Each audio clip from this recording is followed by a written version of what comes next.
السلام علیکم ورحمۃ اللہ۔ جی بالکل، میری ایک کال ریکارڈنگ جو ہے وہ لیک ہوئی، پھر وہ مختلف چینلوں کی زینت بنی، گروپوں میں گئی، اور اس پر جو ہے نا وہ کافی لوگوں نے مختلف طرح کے میسیجز بھی تیار کیے۔ پہلی بات تو یہ ہے کہ جتنی باتیں کی گئیں اس کال میں اور جتنے میسیج میں نے دیکھے ہیں وہ سب پر مجھے 100% اطمینان ہے۔ مجھے ایک لمحے کے لیے بھی کسی بات پر کوئی افسوس نہیں ہے، اور سب باتیں حقائق پر مبنی ہیں، اور ایک ایک لفظ کا میں ذمہ دار ہوں جو باتیں میں نے کال میں کی ہیں۔ باقی یہ باتیں علماء کی طرف سے باتیں ہوتی رہیں کہ یہ جناب اس طرح ہونا نہیں چاہیے تھا، ویسے ہونا چاہیے، ویسے ہونا چاہیے تھا۔ تو ہم نے بڑی کوشش کی کہ یہ مسائل جو ہیں وہ اندر بیٹھ کر حل ہو جائیں۔ اس کے لیے علماء درمیان میں پڑے تھے، کچھ بڑے مفتیان کرام، انہوں نے ایک ثالث مقرر کیے تھے، مفتی ہاشم صاحب۔ تو مفتی ہاشم صاحب کی ثالثی پر ہم قائل ہو چکے تھے کہ ٹھیک ہے، مفتی ہاشم صاحب بیٹھیں گے تو ہم ان کے سامنے حقائق پیش کریں گے، اور وہ ہماری بات سنیں، ان کی بھی سنی، اور اپنا جناب شریح حکم سنا کر جس طرح یہ حل ہو سکتی اسی طرح وہ اپنا موقف پیش کر دیں۔ تو یہ واضح رہے کہ ہماری مجلس کے، ہماری سٹنگ اور نشست کے ثالث جو تھے وہ مفتی ہاشم صاحب تھے۔ یہ جناب مفتی مشاہد قادمی صاحب نہ ثالث تھے، نہ ہم نے ان کو ثالث مانا۔ یہ بس ایک واسطے اور رابطے کا ذریعہ درمیان میں بنے ہوئے تھے، کیونکہ مفتی ہاشم صاحب تو ایک مصروف شخصیت ہیں، تو اس لحاظ سے مفتی مشاہد صاحب کو درمیان میں واسطے کا ذریعہ بنا دیا کہ میٹنگ ارینج کیسے کرنی ہے، فون شون پر رابطے کے ذریعے، بس اتنا ہی۔ باقی یہ جب بیٹھے تھے اس وقت بھی انہوں نے اتنی وکالت کی باتیں کی، قبلہ جلالی صاحب پر اتنی انہوں نے بدتمیزی کے ساتھ کلام کیا، تو مجبوراً ہمیں کہنا پڑا کہ آپ اس جو ثالث والی لائن ہے نا وہاں نہ بیٹھیں، آپ وکیل ہیں، اور مفتی عاشق صاحب نے بھی اقرار کیا کہ یہ تو وکالت تو کر رہے ہیں، لہذا یہ اپنے آپ کو نہ ثالث کہیں، نہ ہم نے ان کو ثالث مانا، اور نہ ہی مفتی ہاشم صاحب نے ان کو ثالث تسلیم کیا۔ ثالث صرف مفتی ہاشم صاحب تھے۔ یہ درمیان میں آ کر جو ہے نا اس میٹنگ کے حوالے سے صفائیاں دینے کی کوشش مت کریں۔ باقی ابھی ان کی ایک وائس بھی پہنچی ہے، اس میں جو اصل حقائق تھے اس سے انہوں نے بڑی جلدی جو ہے وہ کنی کترا لی، وہ بیان ہی نہیں کیے۔ جن مسائل پر اختلاف تھا، جو تحریر ہم لکھ کر دے کر آئے تھے، وہ تحریر بھی ہم ابھی وائرل کر دیتے ہیں کہ اس پر جو نا وہ موقع پیش کریں۔ یہ قبلہ جلالی صاحب کی خطا اجتہادی کا مسئلہ یا دیگر مسائل، وہ تو مسئلہ ہی نہیں تھا۔ جس وجہ سے ہمارا اور مفتی راشد کا اختلاف ہے، اور مفتی راشد جو ہے وہ قبلہ جلالی صاحب پر یہ بہتان لگاتا ہے کہ وہ مسئلے کا اعلیٰ حضرت پر نہیں ہے، وہ یہ ہے کہ قبلہ جلالی صاحب کرم شاہ اظہری یا اقبال کی تکفیر کے قائل نہیں ہیں، عدم تکفیر پہ کہ ہم قائل ہیں۔ تو اس مسئلے پر ہمارا اس کا اختلاف ہے، یہ تو درمیان میں اس نے مسئلہ چھیڑا۔ اب یہ دیکھیں مفتی مشاہد قادمی کی شرارت، یہ شرارت کا لفظ ہم اس لیے بولتے ہیں کہ مفتی مشاہد صاحب نے جو حوالہ دیا اس میں تو اس نے ہم میرے ساتھ بڑی بدتمیزی کی، اور اصل اس کا یہ ہے کہ یہ تو مجھے کہہ رہے تھے کہ آپ کو ویسی عادت پڑ گئی ہے سادات سے پنگا لینے کی، تو ہم نے کن سادات سے پنگا لیا؟ یہ محمود شاہ ہزاروی، ریاض شاہ، عبدالقادر شاہ، عرفان شاہ، شمس مختار سقفی شاہ، اور کیا یہ حسین الدین شاہ سے پنگا لینے کی وجہ سے یہ ہمارے ساتھ یہ بدتمیزی کا رویہ اختیار کیے ہوئے ہیں؟ اور چونکہ یہ خود بھی حسین الدین شاہ کے خاندان سے ہیں، اور یہ سلطان بری خاندان سے ان کا بیک گراؤنڈ ہے، تو ہمیں تو یہ محسوس ہوتا ہے کہ یہ اصل چونکہ مسئلہ ان کو اپنے خاندان کا ہے، کہ ان کے خاندان کے جو باطل عقائد تھے اس کو ہم نے اچھی طرح لتاڑا ہوا ہے، اور اس پر یہ میرے ساتھ بھی بدتمیزی کر رہے تھے کہ آپ نے سادات کو یہ کر دیا، وہ کر دیا۔ استغفر اللہ العظیم، کیا سادات کے باطل عقائد کا رد کرنا جرم ہے؟ بیان کریں نا، پھر خود رد کریں نا ان کی باطل نظریات کا۔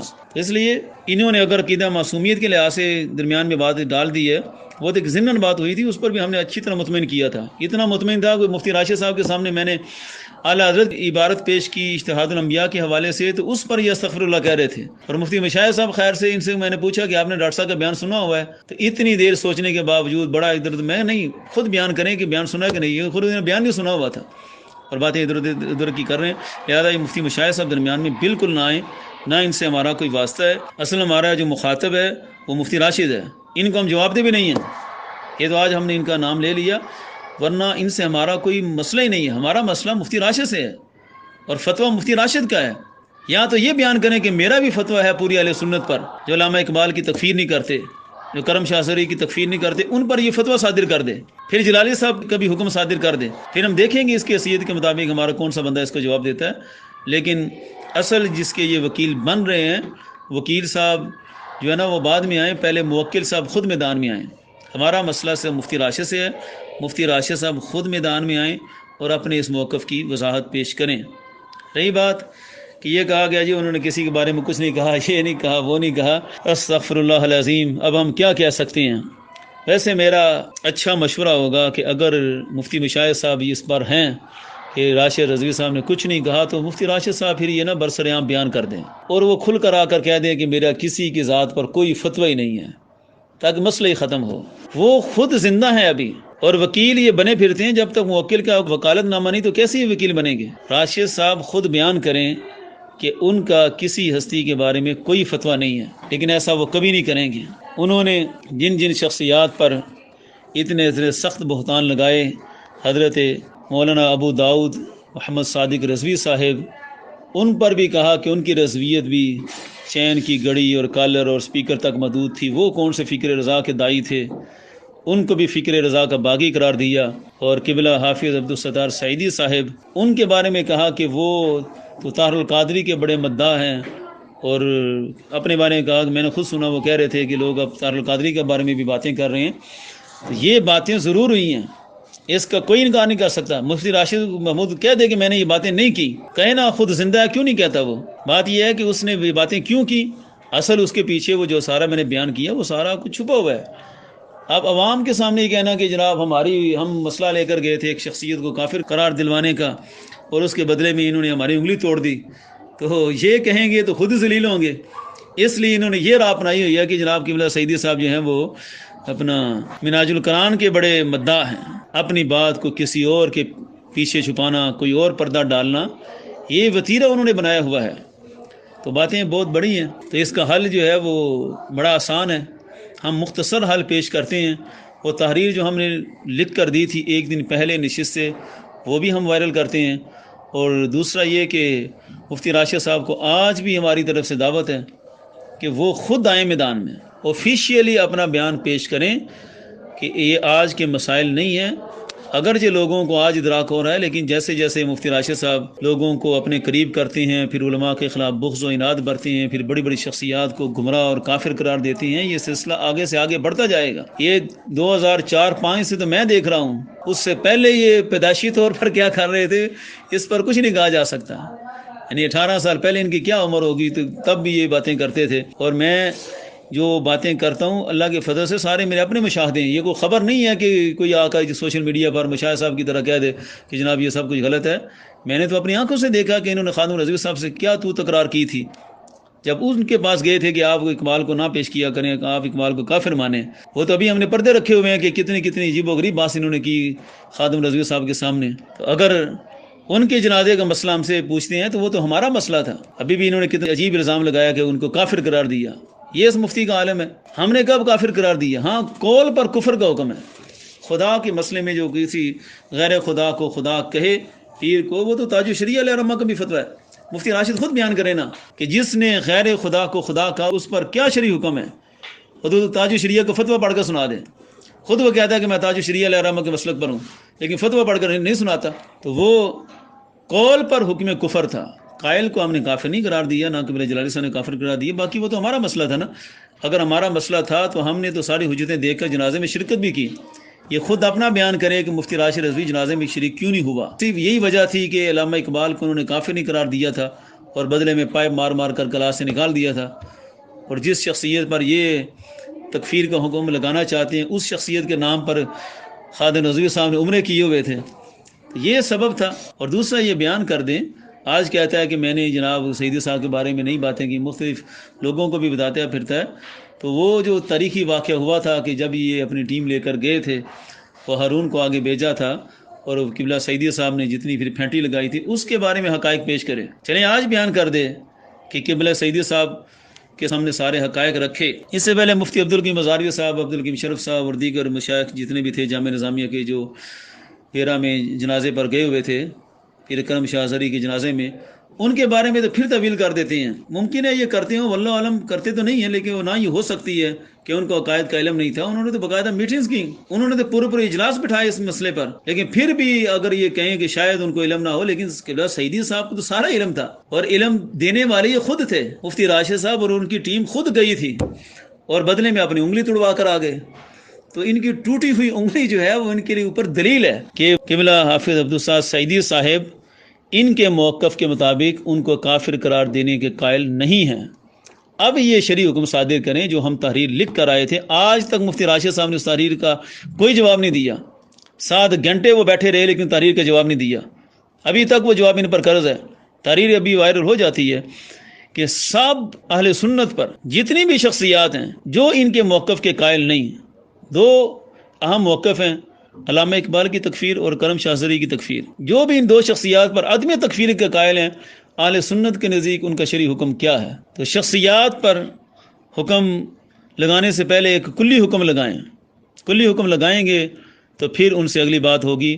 ابھی وہ خود زندہ ہیں، انہیں کوئی وکیل مقرر کرنے کی ضرورت نہیں ہے۔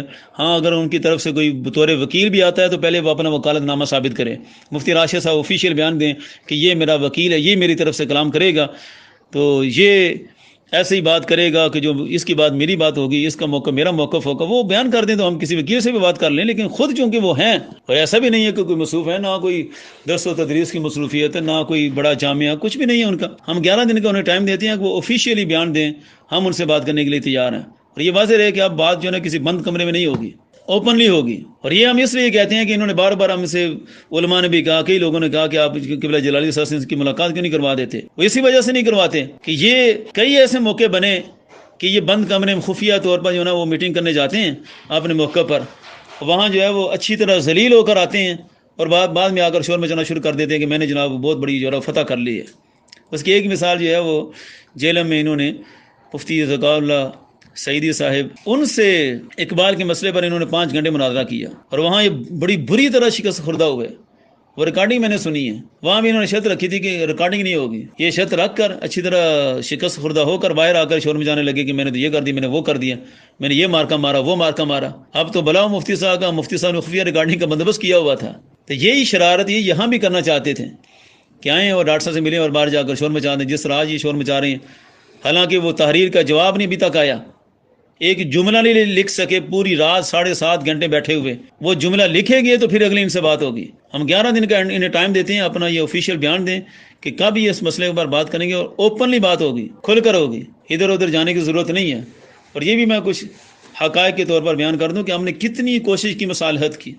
ہمیں کچھ علماء کہہ رہے تھے کہ آپ مصالحت کریں، آپ کوئی درمیانی راستہ نکالیں۔ ہم نے یہاں تک فیصلہ کیا تھا کہ جب ہماری میٹنگ ہوئی تھی اور معاملات کسی سمت میں نہیں جا رہے تھے اور بار بار یہ کہہ رہے تھے کہ جلالی صاحب سے ملائیں، جلالی صاحب سے ملائیں، بڑے بدتمیزانہ لہجے میں بات کر رہے تھے، تو ہم نے کہا کہ پھر ایسا کر لیتے ہیں، درمیان میں یہ راہ نکل سکتی ہے کہ یہ ساری باتیں جو نا مفتی ہاشم صاحب نوٹ کر لیں۔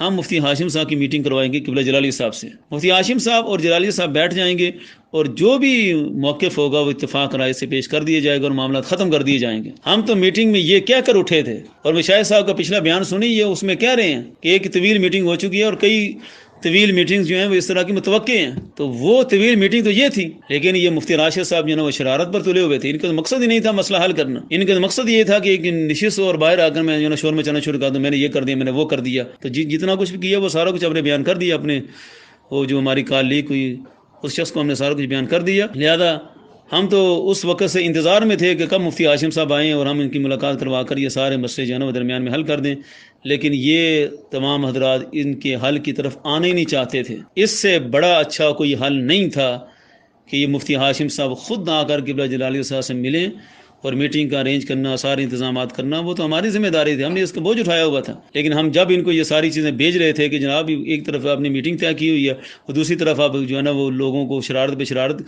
کیے جا رہے ہیں، ہر بندے کو آپ بتا رہے ہیں کہ ہم نے یہ کر دیا، ہم نے وہ کر دیا، جلالی صاحب کو یہ ثابت کر دیا، وہ ثابت کر دیا، آپ اس کا ارینج کریں کہ جو آپ نے آئندہ کا لائحہ عمل دیا ہوا ہے۔ لیکن اس لائحہ عمل پر کوئی ایک بندہ نہیں آیا اور سب بندوں نے شرارت کی ہے۔ لیکن کتنی دیر یہ شرارت چلے گی؟ اب ہماری طرف سے حقائق سامنے آئے ہیں تو چیخیں نکل رہی ہیں۔ تو یہ واضح رہے کہ اب ہم حقائق پر گفتگو کریں گے اور اوپنلی کریں گے، اور یہ بھول جائیں کہ ہم چپ کا روزہ رکھ کر دوبارہ کوئی ایسی پالیسی اپنائیں گے۔ چپ کا روزہ رکھنے کے نقصانات ہم نے پہلے دیکھ لیے ہیں، اب ہم حقائق جو ہیں وہ پوری قوم کے سامنے رکھیں گے۔ مفتی راشد صاحب کو پھر میں مخاطب کرتا ہوں کہ وہ آفیشیلی بیان دیں، کسی وکیل کو سامنے کرنے کی ضرورت نہیں ہے۔ وہ جو ہماری تحریر ہے ساری دنیا اس کو دیکھے، یہ اس نشست سے پہلے کی تحریر ہے، آج بھی ان پر یہ تحریر قرض ہے، اس تحریر پر وہ اپنا شرعی حکم نافذ کریں، پھر ان سے بات ہوگی اور ضرور ہوگی انشاءاللہ۔